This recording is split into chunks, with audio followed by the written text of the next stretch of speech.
प्रतियोगी परीक्षाओं की तैयारी कर रहे हैं तो सब्सक्राइब कीजिए यूर सिलेक्शन से और यूट्यूब चैनल को, क्योंकि इस चैनल पर हम लेकर आते हैं परीक्षा उपयोगी महत्वपूर्ण प्रश्न उत्तरों की श्रृंखला। नमस्कार दोस्तों, आज की इस वीडियो में मैं लेकर आया हूं शिक्षण अभिरुचि यानी टीचिंग एप्टीट्यूड के 15 ऐसे मोस्ट इंपॉर्टेंट क्वेश्चन आंसर जो कि कई बार परीक्षाओं में पूछे जाते रहे हैं। आपको मेरी एडवाइस है कि इस वीडियो को बिना रुके बिना झुके अंत तक देखें, ताकि इस प्रकार के जो भी प्रश्न किसी भी परीक्षा में पूछे जाएं आप उन्हें सही करने से ना चूक पाएं। तो आइए शुरू करते हैं आज की इस वीडियो को।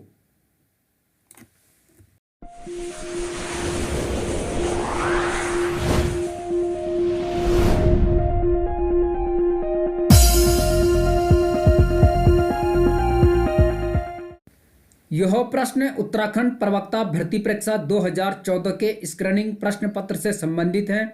आज की इस वीडियो में हम कुल 15 प्रश्न हल करेंगे और इन प्रश्नों से संबंधित कई प्रकार की एडिशनल जानकारी भी प्राप्त करेंगे। आप चाहें तो कॉपी पेन लेकर नोट कर सकते हैं। ये प्रश्न आपकी प्रिपरेशन में काफ़ी लाभदायक सिद्ध होने वाले हैं। और इससे पहले इस प्रश्न पत्र के हम 2 वीडियो ला चुके हैं। यदि आपने अभी तक वह वीडियो नहीं देखी है तो आप इस वीडियो के डिस्क्रिप्शन में जाकर उनके लिंक पर क्लिक करके उन्हें देख सकते हैं। वीडियो को अंत तक देखें, काफ़ी इंटरेस्टिंग प्रश्न इसमें दिए गए हैं। पहला प्रश्न है, मानव आवश्यकताओं का पदानुक्रम दिया गया है। एक सिद्धांत दिया गया है मानव आवश्यकताओं का सिद्धांत, या इसे अंग्रेजी में ह्यूमन नीड्स थ्योरी कहते हैं। तो यह किसने दिया?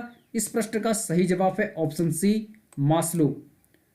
अब्राहम मास्लो ने दिया था मानव आवश्यकताओं का सिद्धांत। अब्राहम मास्लो का नाम आपने अवश्य सुना होगा। थोड़ा सा जानते हैं मानव आवश्यकताओं का पदानुक्रम के बारे में। यह अब्राहम मास्लो ने दिया। अब्राहम मास्लो एक प्रसिद्ध अमेरिकन मनोवैज्ञानिक थे। इन्होंने एक प्रसिद्ध ग्रंथ लिखा है, ए थ्योरी ऑफ ह्यूमन मोटिवेशन। कौन सा लिखा है? ए थ्योरी ऑफ ह्यूमन मोटिवेशन। यह इन्होंने 1954 में लिखा। 1954 में इन्होंने यह प्रसिद्ध ग्रंथ लिखा था। और इस ग्रंथ में इन्होंने मानव के आवश्यकताओं का सिद्धांत दिया है, अर्थात ह्यूमन नीड्स थ्योरी दी है। और उन्होंने मानव की मूलभूत आवश्यकताओं को 5 भागों में विभाजित किया है। थोड़ा सा यहाँ पर जान लेते हैं। इसमें उन्होंने पहला बताया शारीरिक आवश्यकता, जिसके अंतर्गत उन्होंने सांस, भोजन, जल, संभोग, निद्रा, उत्सर्जन, इस प्रकार की क्रियाओं को रखा। यानी जो बेसिक नीड्स हैं उन्होंने इनको शारीरिक आवश्यकताओं के अंदर रखा और इसे सबसे नीचे रखा, शारीरिक आवश्यकता को पहले नंबर पर। दूसरा इन्होंने दिया सुरक्षा। सुरक्षा के अंतर्गत इन्होंने बताया शरीर, रोजगार, संसाधन, परिवार और संपत्ति की सुरक्षा। तो दूसरे स्तर पर इन्होंने सुरक्षा को रखा। पहले नंबर पर इन्होंने शारीरिक आवश्यकताओं को रखा। तीसरे नंबर पर इन्होंने रखा संबंध या स्नेह को। संबंध भी कह सकते हैं, स्नेह कह सकते हैं। इसके अंतर्गत इन्होंने रखा मित्रता, परिवार, आत्मीयता और प्रेम को।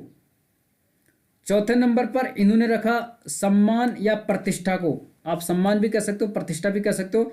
इसके अंतर्गत इन्होंने उल्लेख किया आदर, आत्मसम्मान, आत्मविश्वास और उपलब्धियों का। और 5वें नंबर पर रखा इन्होंने आत्मसिद्धि, या इसे हम आत्म वास्तविकीकरण भी कह सकते हैं। तो आत्मसिद्धि के अंतर्गत इन्होंने दिया नैतिकता, सृजनात्मकवाद, समस्या समाधान और आत्मसिद्धि। तो नैतिकता, सृजनात्मकता, समस्या समाधान और आत्मसिद्धि, इनको इन्होंने सबसे ऊपर रखा। तो ये 5 स्तर दिए थे। यहाँ से हर बार प्रश्न पूछे जाते हैं। और आपको मैं यहाँ पर यह भी बता देता हूँ कि प्रथम 3 को इन्होंने प्रधान आवश्यकता बताया। प्रथम 3 कौन कौन से थे? शारीरिक आवश्यकता, सुरक्षा और स्नेह। तो इन तीनों को इन्होंने प्रधान आवश्यकता बताया और कहा कि इनके अभाव में व्यक्ति नहीं रह सकता। और जो लास्ट के 2 इन्होंने दिए सम्मान और आत्मसिद्धि को, इन्होंने इनको गौण आवश्यकता बताया और ये कहा कि इनके बिना व्यक्ति रह सकता है। तो प्रथम 3 को इन्होंने कहा था प्रधान आवश्यकता और लास्ट के 2 को कहा था गौण अवस्था। तो ऐसा भी प्रश्न बनता है। तो पहले नंबर पर था इनका शारीरिक आवश्यकता, दूसरे पे सुरक्षा की आवश्यकता, तीसरे पर था स्नेह की आवश्यकता, चौथे पे था सम्मान की आवश्यकता, पांचवे पे था आत्मसिद्धि की आवश्यकता। तो ध्यान में रखिए, यहाँ से प्रश्न हर बार उछलता है। इनका प्रसिद्ध ग्रंथ है ए थ्योरी ऑफ ह्यूमन मोटिवेशन, जो इन्होंने 1954 में लिखा, और इसी में इन्होंने आवश्यकता का सिद्धांत दिया था, यानी नीड्स थ्योरी दी थी। इस प्रकार ऑप्शन सी इस प्रश्न का सही जवाब हो जाएगा। पढ़ना ऐसा चाहे कि आपको उस प्रश्न से संबंधित सारी जानकारी प्राप्त हो जाए, ताकि प्रश्न कहीं से भी आए आप उसे गलत कर ही ना सकें। वीडियो को लास्ट तक देखें, काफ़ी आनंद इसमें आने वाला है। यदि ये वीडियो आपकी तैयारी से रिलेटेड है तो काफ़ी हेल्पफुल सिद्ध होने वाला है। अगला प्रश्न है, भारत में इंटरनेट सुविधा प्रारंभ की गई, अर्थात भारत में सबसे पहले इंटरनेट की सुविधा कब प्रारंभ की गई? प्रश्न का सही जवाब है ऑप्शन सी 1995 में, 1995 में। तो 15 अगस्त 1995 से भारत में इंटरनेट की सुविधा प्रारंभ की गई थी। इंटरनेट के जनक की बात करें तो इंटरनेट के जनक हैं टिम बर्नर्स ली। कौन है? टिम बर्नर्स ली, इन्हें माना जाता है।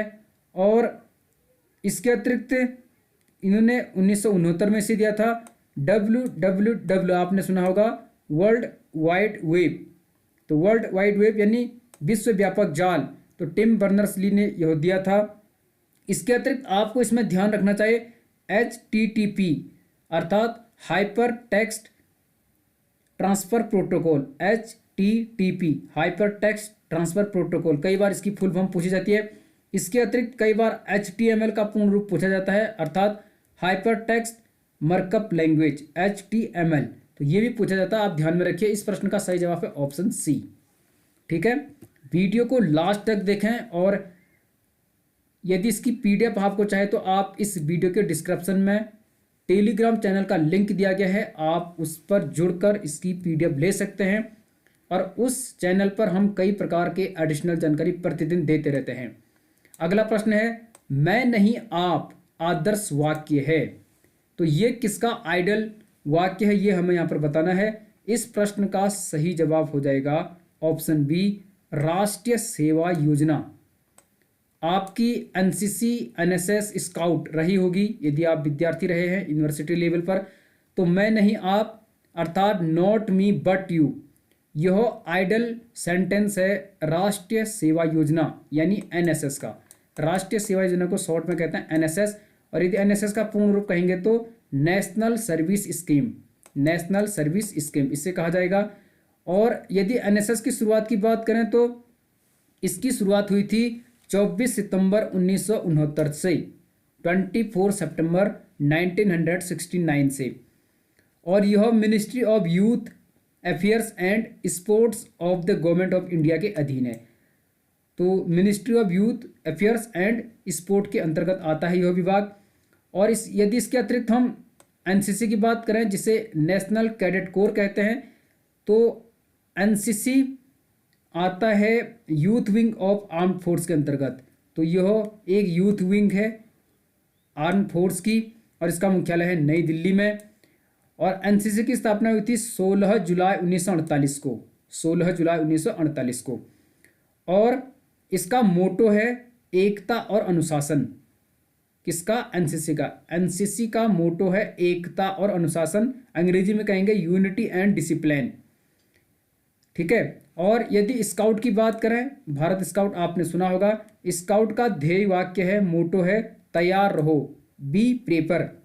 और स्काउट के जनक हैं बेडेन पावेल, जिन्हें BP कहते हैं, बेडेन पावेल आपने सुना होगा। तो स्काउट गाइड का है मैं नहीं आप यानी नॉट मी बट यू, राष्ट्रीय सेवा योजना इसे हिंदी में कहते हैं। नेशनल कैडेट कोर यानी NCC का ध्येय वाक्य है एकता और अनुशासन यानी यूनिटी एंड डिसिप्लिन। और स्काउट का है बी प्रिपेयर, अच्छा अर्थात तैयार रहो। तो ध्यान में रखना, ये प्रश्न कई बार पूछा जाता है। इस प्रकार आपको बारीक से बारीक अध्ययन करने की जरूरत है, ताकि प्रश्न कहीं से भी आए आप गलत कर ही ना सकें। अगला प्रश्न यहाँ पर पूछा गया है, भारत में प्रथम महिला विश्वविद्यालय है, तो भारत में प्रथम वुमेन यूनिवर्सिटी कौन सी है? इस प्रश्न का सही जवाब है ऑप्शन सी, SNDT महिला विश्वविद्यालय। तो SNDT महिला विश्वविद्यालय भारत में स्थापित होने वाला पहला महिला विश्वविद्यालय है। थोड़ा सा जान लेते हैं इसके बारे में। इसे शॉर्ट में SNDT कहते हैं। और यदि इसका पूर्ण रूप की बात करें तो इसका पूर्ण रूप है श्रीमती नाथीबाई दामोदर ठाकरसी। क्या है? श्रीमती नाथीबाई दामोदर ठाकरसी। यह महिला विश्वविद्यालय दक्षिणी मुंबई में है, चर्च गेट के सामने, यानी चर्च गेट नामक स्थान पर, दक्षिणी मुंबई यानी साउथ इंडिया में है। और इसकी स्थापना हुई थी 1916 में, 1916 में। और वर्तमान में इसके चांसलर हैं भगत सिंह कोश्यारी। क्योंकि यह एक राज्य विश्वविद्यालय है तो राज्यपाल उसके चांसलर होंगे, यह आप ध्यान में रखिए। भगत सिंह कोश्यारी वर्तमान में महाराष्ट्र के राज्यपाल हैं। तो इस प्रकार इस प्रश्न का सही जवाब हो जाएगा ऑप्शन नंबर सी। मुझे लगता है आप इसे अच्छे से समझ चुके होंगे। आगे बढ़ते हैं और अदर्स प्रश्न को हल करने की कोशिश करते हैं। यहाँ पर अगला प्रश्न पूछा गया है, जैसे कि आप देख पा रहे हैं, संविधान के किस संशोधन अधिनियम के द्वारा शिक्षा के अधिकार को मौलिक अधिकार बनाया गया? काफ़ी महत्वपूर्ण है। राइट टू एजुकेशन यानी RTE आपने सुना होगा। तो संविधान के किस संशोधन अधिनियम के द्वारा शिक्षा के अधिकार को फंडामेंटल राइट्स अर्थात मौलिक अधिकार बनाया गया? इस प्रश्न का सही जवाब है ऑप्शन डी, 86वां संविधान संशोधन अधिनियम 2002। तो 2002 में हुआ था 86 constitutional amendment in Indian constitution. तो इसके द्वारा शिक्षा के अधिकार को फंडामेंटल राइट्स बनाया गया, जिसे RTE कहते हैं। इसके बारे में थोड़ा सा एडिशनल जानकारी हम यहाँ पर प्राप्त कर लेते हैं, क्योंकि यहाँ से भी कई बार प्रश्न पूछे जाते हैं। तो 86वां संविधान संशोधन 2002 में इसे मौलिक अधिकार बनाया गया, जिसे RTE कहते हैं, राइट टू इंफॉर्मेशन। इसमें यह प्रावधान किया गया कि 6 से 14 वर्ष तक के बच्चों को निःशुल्क और अनिवार्य शिक्षा प्रदान की जाना चाहिए। और RTE जिसे राइट टू एजुकेशन कहते हैं, इसे मौलिक अधिकार बनाया गया और भारतीय संविधान के 21A अनुच्छेद 21A में इसे रखा गया। अनुच्छेद 21A या इसको 21 को भी कह सकते हैं, हिंदी में 21 को, अंग्रेजी में 21A। यहाँ रखा गया है भाग 3 में, संविधान के भाग 3 अनुच्छेद 21A में इसे रखा गया है। और राइट टू एजुकेशन एक्ट बना था 2009 में, शिक्षा का अधिकार अधिनियम 2009 में बना और यह 1 अप्रैल 2010 से लागू हुआ। वर्तमान में यह चल रहा है और इसके अंतर्गत प्रावधान किए गए हैं कि कक्षा 1 से कक्षा 8 तक बच्चे फेल नहीं होते हैं। तो ये आप अच्छे से जानते हैं। आगे बढ़ते हैं। प्रश्न यहाँ पर अंग्रेजी में भी हैं। यदि आप अंग्रेजी के विद्यार्थी हैं तो अंग्रेजी में वीडियो देख सकते हैं आप पॉज करके। वीडियो बड़ी लेंदी हो जाती है, इसलिए हम इसे बाइलिंगुअल नहीं करते हैं, लेकिन मैं प्रश्नों को हल करते समय बाइलिंगुअल लैंग्वेज का यूज कर रहा हूँ। आप हिंदी में देखकर इन्हें आसानी से समझ सकते हैं।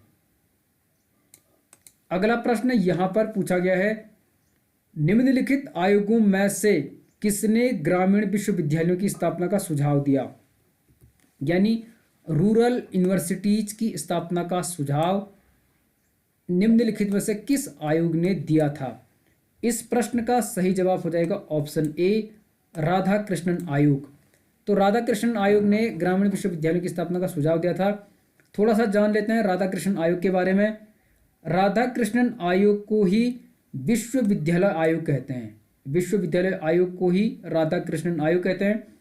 इसका गठन किया गया था 4 नवंबर 1948 को। कब किया गया था? 4 नवंबर 1948 को, ध्यान में रखिए।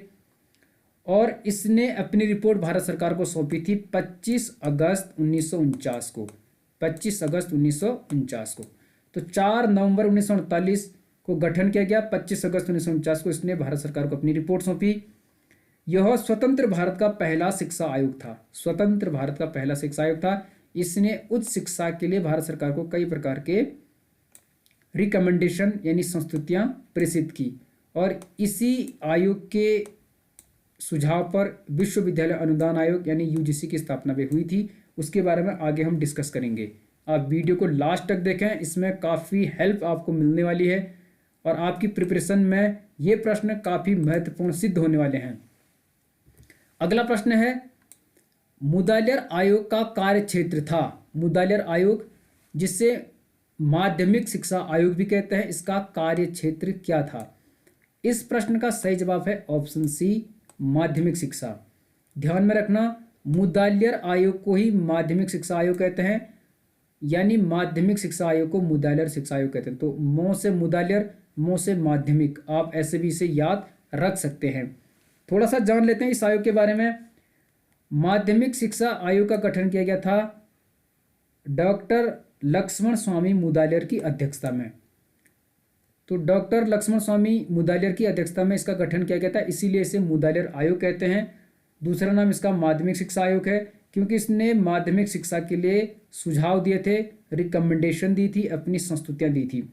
इसका गठन किया गया था 23 सितंबर 1952 को, यानी 23 सितंबर 1952 को इसका गठन किया गया, और इसने अपनी रिपोर्ट भारत सरकार को सौंपी थी 29 अगस्त 1953 को। 29 अगस्त 1953 को।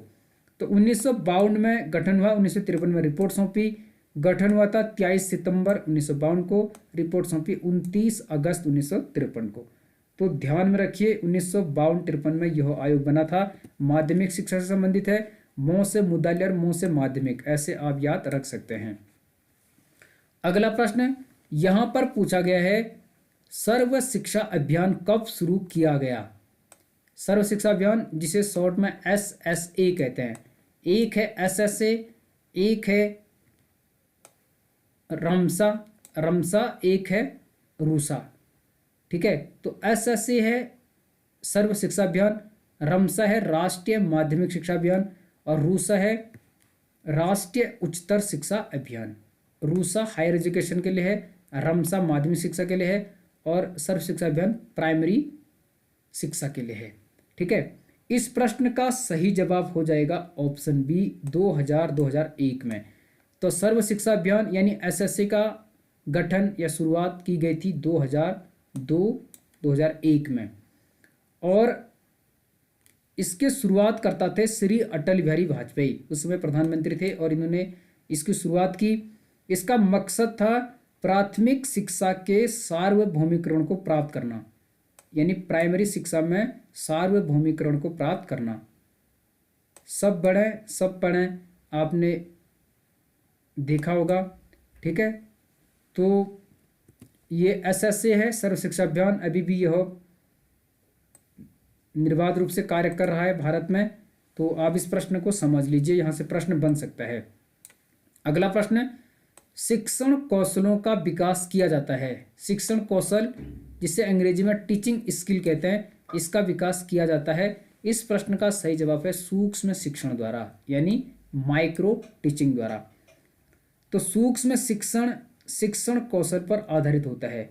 जो माइक्रो टीचिंग होती है वह शिक्षण कौशल पर आधारित होता है।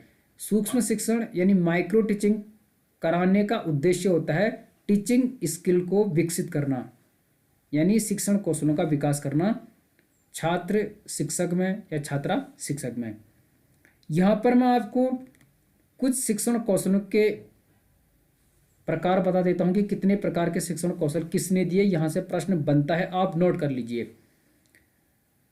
स्टैनफोर्ड विश्वविद्यालय ने 14 दिए थे। स्टैनफोर्ड विश्वविद्यालय ने 14 शिक्षण कौशल दिए थे। कैलिफोर्निया विश्वविद्यालय ने 15 दिए थे।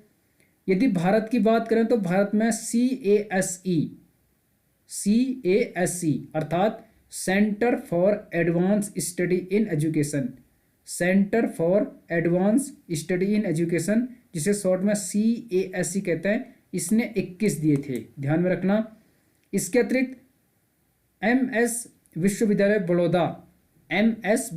बड़ौदा ने 21 दिए थे। तो इन दोनों ने 21 दिए थे। और इसके अतिरिक्त डॉक्टर पासी ने 1976 में 13 दिए। डॉक्टर पासी ने कितने दिए थे? 13। डॉक्टर जंगीरा ने दिए थे 20, इन्होंने 1979 में दिए, यानी 1979 में, और 20 दिए डॉक्टर जंगीरा ने। और डॉक्टर कुलश्रेष्ठ, डॉक्टर मिश्रा तथा डॉक्टर ममगाइन ने दिए थे 15।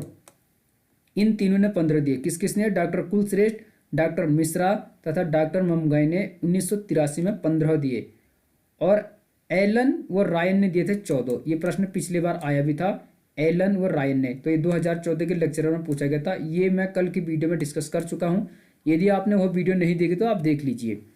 तो एलन व रायन ने कितने दिए थे? 14। तो ध्यान में रखना, एक बार पुनः मैं यहाँ पर रिपीट कर देता हूँ।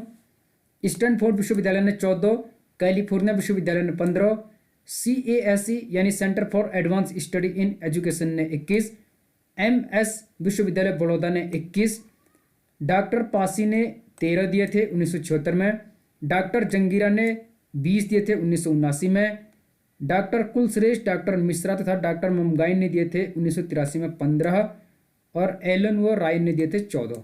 तो ये शिक्षण कौशल हैं, यानी टीचिंग स्किल हैं, जो सूक्ष्म शिक्षण से संबंधित हैं। ध्यान में रखिए, इस प्रश्न का सही जवाब है ऑप्शन बी। ऐसे प्रश्न बन सकते हैं, आप ध्यान से प्रश्नों को हल करो, नोट करिए, क्योंकि सफलता पाने का कोई शॉर्टकट तरीका नहीं है। आपको गहन अध्ययन करना पड़ेगा वर्तमान कंपटीशन के हिसाब से। अगला प्रश्न है, प्राथमिक शिक्षा में अपव्यय व अवरोधन की समस्या की ओर सबसे पहले ध्यान खींचा था। तो प्राइमरी शिक्षा में अपव्यय व अवरोधन की समस्या की ओर सबसे पहले ध्यान किसने खींचा था? इस प्रश्न का सही जवाब हो जाएगा, ये प्रश्न तो मुझे लगता है आपको भी आता होगा, क्योंकि ये इतना ज़्यादा कठिन नहीं है। प्रश्न का सही जवाब है ऑप्शन सी, हर्टोग समिति। तो हर्टोग समिति ने सबसे पहले शिक्षा में, यानी प्राइमरी शिक्षा में अपव्यय व अवरोधन की समस्या की ओर ध्यान खींचा था। थोड़ा सा जान लेते हैं हर्टोग समिति के बारे में। इसका गठन हुआ था 1929 में। कब हुआ था? 1929 में। किसकी अध्यक्षता में, किसके नेतृत्व में? Sir Philip Hartog, sir Philip Hartog की नेतृत्व में हुई थी। और इन्हीं की सिफारिश पर, यानी हार्टोग समिति की सिफारिश पर 1935 में केंद्रीय शिक्षा सलाहकार बोर्ड का पुनर्गठन हुआ। केंद्रीय शिक्षा सलाहकार बोर्ड का पुनर्गठन 1935 में हार्टोग समिति की सिफारिश पर ही हुआ था। इस समिति का गठन हुआ था 1929 में, और इसने प्राथमिक शिक्षा में अपव्यय व अवरोधन की समस्या की ओर सबसे पहले ध्यान केंद्रित किया था। अपव्यय का मतलब है, यदि कोई बच्चा 2-3 वर्षों तक स्कूल में आता है और उसके बाद स्कूल को छोड़ देता है, तो उसका पैसा यानी धन और समय खर्च हो जाता है, लेकिन उससे कुछ भी अचीव नहीं होता, जिससे शिक्षा में अपव्यय कहते हैं। और अवरोधन का मतलब है, यदि कोई बच्चा एक ही कक्षा में एक से अधिक बार फेल हो जाता है, यानी असफल हो जाता है, अनुत्तीर्ण हो जाता है, और उसके बाद वह स्कूल छोड़ देता है, उसे कहते हैं अवरोधन। तो जब बच्चा स्कूल नहीं आता है और अपना व्यय करता है धन और समय, उसे अपव्यय कहेंगे। और अवरोधन का मतलब है एक ही कक्षा में बार बार असफल हो जाना और स्कूल छोड़ देना। तो इस प्रकार का जो सबसे पहले ध्यान दिया था प्राइमरी शिक्षा में, वो दिया था हार्टोग समिति ने। इसका गठन 1929 में हुआ था, आप ध्यान रख लीजिए। कल की वीडियो में भी मैंने इसमें डिस्कस किया है, तो आप उस वीडियो को डिस्क्रिप्शन में जाकर देख सकते हैं, काफ़ी इंपॉर्टेंट वीडियो है। अगला प्रश्न है, राष्ट्रीय साक्षरता मिशन प्रारंभ किया गया, नेशनल लिटरेसी मिशन कब प्रारंभ किया गया? इस प्रश्न का सही जवाब है ऑप्शन नंबर डी, वर्ष 1988 में। तो 5 मई 1988 को राष्ट्रीय साक्षरता मिशन प्रारंभ किया गया था, और किसके द्वारा? भारत के पूर्व प्रधानमंत्री स्वर्गीय राजीव गांधी के द्वारा। और इसका उद्देश्य क्या था? अर्थात राष्ट्रीय साक्षरता मिशन जो कि 5 मई 1988 से प्रारंभ किया गया, इसका उद्देश्य था 15 से 35 आयु वर्ग के निरक्षर लोगों को व्यवहारिक साक्षरता प्रदान करते हुए 75% साक्षरता हासिल करना। तो 15 साल से 35 साल के आयु वर्ग के जो निरक्षर लोग हैं, यानी अनपढ़ लोग हैं, उनको व्यवहारिक साक्षरता प्रदान करते हुए 75% लिटरेसी हासिल करना इस मिशन का मकसद था। गठन कब हुआ था? 5 मई 1988 को। किस प्रधानमंत्री के समय? स्वर्गीय राजीव गांधी के समय। तो ध्यान में रखिए, ऐसे प्रश्न कई बार पूछे जा सकते हैं। अगला प्रश्न यहाँ पर पूछा गया है, विश्वविद्यालय अनुदान आयोग की स्थापना की सिफारिश किसने की? विश्वविद्यालय अनुदान आयोग, जिसे शॉर्ट में यूनिवर्सिटी ग्रांट कमीशन कहते हैं, आपने सुना होगा यूजीसी। जो कि विश्वविद्यालयों को, चाहे वो राज्य विश्वविद्यालय हो, केंद्रीय विश्वविद्यालय, उन्हें मान्यता प्रदान करता है। इसे शॉर्ट में यूजीसी कहते हैं, यूनिवर्सिटी ग्रांट कमीशन। तो इसकी स्थापना की सिफारिश किसने की थी, ये इसमें पूछा गया है। इस प्रश्न में कई चीज़ें हम यहाँ पे जानेंगे, काफ़ी इंपॉर्टेंट फैक्ट्स यहाँ पर हैं, आप ध्यान दीजिए। तो सिफारिश की थी इसकी राधा कृष्णन आयोग ने। राधा कृष्णन आयोग के बारे में अभी हम ऊपर डिस्कस कर चुके हैं। 1948-1949 में इसका गठन किया गया था। तो इसकी सिफारिश पर विश्वविद्यालय अनुदान आयोग की स्थापना की गई और यह अस्तित्व में आया था, यानी विश्वविद्यालय अनुदान आयोग अस्तित्व में आया 28 दिसंबर 1953 को। कब आया था? 28 दिसंबर 1953 को। ये इस समय अस्तित्व में आ गया था, अर्थात एक प्रकार से इसकी औपचारिक स्थापना हो चुकी थी। ये बता दूं कि 28 दिसंबर 1953 को भारत सरकार के तत्कालीन शिक्षा मंत्री मौलाना अबुल कलाम आज़ाद ने औपचारिक तौर पर यूजीसी की नींव रखी थी। ठीक है, भारत के प्रथम शिक्षा मंत्री ने औपचारिक तौर पर इस तिथि को यूजीसी की नींव रखी थी। और 1956 में यानी 1956 में यूजीसी को संसद से मंजूरी मिली, यानी भारतीय संसद से मंजूरी मिली और 1956 में यूजीसी एक्ट बना, यूनिवर्सिटी ग्रांट कमीशन एक्ट 1956 बना। इसका मुख्यालय है दिल्ली में, नई दिल्ली में इसका मुख्यालय है, ये भी आप ध्यान में रखिए। और इसके अतिरिक्त इसके 6 क्षेत्रीय कार्यालय हैं, अर्थात 6 रीजनल सेंटर हैं, पुणे, भोपाल, कोलकाता, हैदराबाद, गुवाहाटी और बंगलोर। तो ये इसके 6 क्षेत्रीय कार्यालय हैं। तो ध्यान में रखना, यदि अस्तित्व की बात करें तो यह अस्तित्व में आया था 28 दिसंबर 1953 को और यूनिवर्सिटी ग्रांट कमीशन एक्ट बना 1956 में। तो 1956 में संसद के अधिनियम द्वारा स्थापित यह एक स्वायत्त संगठन है। कैसा संगठन है? स्वायत्त संगठन, अर्थात स्टैट्यूटरी बॉडी है। ध्यान में रखना, ये प्रश्न कई बार पूछा जाता है। यदि प्रश्न ऐसे बनता कि यूनिवर्सिटी ग्रांट कमीशन अर्थात यूजीसी कब अस्तित्व में आया, तब आप लिखोगे 1953 28 दिसंबर। और यदि प्रश्न आता कि यूजीसी एक्ट कब बना, यूनिवर्सिटी ग्रांट कमीशन एक्ट कब बना, तो उसका सही जवाब हो जाएगा 1956। ध्यान में रखना। और जो 2020 की नई शिक्षा नीति आई है, इसमें यूजीसी को खत्म करने की बात कही गई है, क्योंकि अब एक उच्च शिक्षा आयोग बनाने का प्रस्ताव उसमें रखा गया है।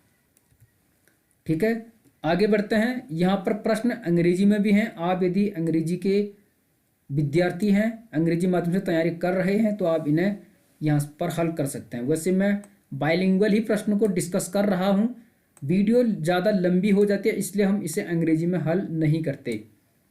ठीक है, तो आप यहाँ पर वीडियो को पॉज करके हल कर सकते हैं। 2 प्रश्न और आज हम हल करेंगे, तो ध्यान से इन 2 प्रश्नों को देखिए, इनमें काफ़ी जानकारी छुपी हुई है।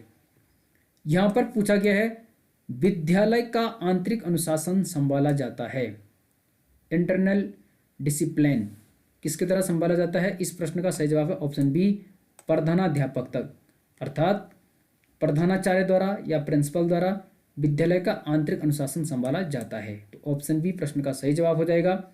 आज का आखिरी प्रश्न, इस प्रश्न में काफ़ी कंफ्यूज है, आप ध्यान से इसे सुने, यहाँ से हर बार प्रश्न पूछे जा रहे हैं। एनसीटीई को किस वर्ष एक वैधानिक संस्था घोषित किया गया? वैधानिक, जिसे हिंदी में कहेंगे, माफ कीजिए अंग्रेजी में कहेंगे लेजिस्लेटिव, हिंदी में कहेंगे वैधानिक, अंग्रेजी में कहेंगे लेजिस्लेटिव। तो इससे कब घोषित किया गया? एनसीटीई का मतलब है national council for teacher education, national council for teacher education, जिसे शॉर्ट में एनसीटीई कहते हैं। ठीक है, और यदि हिंदी में कहेंगे तो राष्ट्रीय शिक्षा परिषद, आप इससे कह सकते हो। इसके बारे में थोड़ा सा जानकारी दे देता हूं, आप नोट करिए, क्योंकि यहां से प्रश्न हर बार पूछा जाता है। जानकारी यह है कि 1973 से पहले, यानी 1973 से पहले एनसीटीई की भूमिका अध्यापक शिक्षा से संबंधित सभी विषयों पर केंद्रीय व राज्य सरकारों के लिए सलाहकार निकाय के रूप में थी। तो 1973 से पहले यह अध्यापक शिक्षा से संबंधित सभी विषयों पर केंद्र व राज्य सरकारों के लिए एक सलाहकारी निकाय के रूप में कार्य करता था। ठीक है, ध्यान रखना। उसके बाद national council for teacher education act, यानी NCTE एक्ट 1993 द्वारा 17 अगस्त 1995 को इसकी स्थापना हुई। ध्यान रखना ये प्रश्न काफ़ी इंपॉर्टेंट है।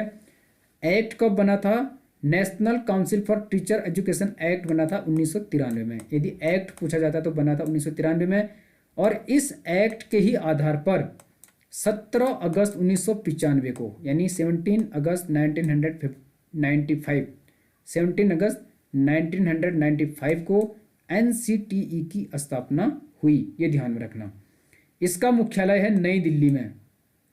ठीक है, राष्ट्रीय शिक्षा परिषद अधिनियम 1993 के द्वारा 17 अगस्त 1995 को इसकी स्थापना हुई। इसका मुख्यालय है नई दिल्ली में। इसका मोटो यानी ध्येय वाक्य है गुरूर गुरोत्तम धाम, गुरूर गुरोत्तम धाम। ये ध्यान में रखना। और यह एक सामुदायिक निकाय है, यानी एक स्टैट्यूटरी बॉडी है, सामुदायिक निकाय है। इसकी 4 क्षेत्रीय समितियां होती हैं। कितनी क्षेत्रीय समितियां होती हैं? 4, पूर्वी, पश्चिमी, उत्तरी और दक्षिणी। तो 4 क्षेत्रीय समितियां इसकी होती हैं। और इसमें एक जानकारी और दे देता हूं जो 2014 के स्क्रीनिंग में पूछा भी गया था इसी प्रश्न पत्र में, कि इसके 4 क्षेत्रीय जो समितियां होती हैं वह कौन कौन है। पहला है बंगलुरु जो कि कर्नाटक में है, दूसरा भोपाल मध्य प्रदेश में, तीसरा है भुवनेश्वर उड़ीसा में, चौथा है जयपुर राजस्थान में। तो बंगलोर, भोपाल, भुवनेश्वर, जयपुर, ये 4 इसकी क्या हैं? क्षेत्रीय समितियां हैं।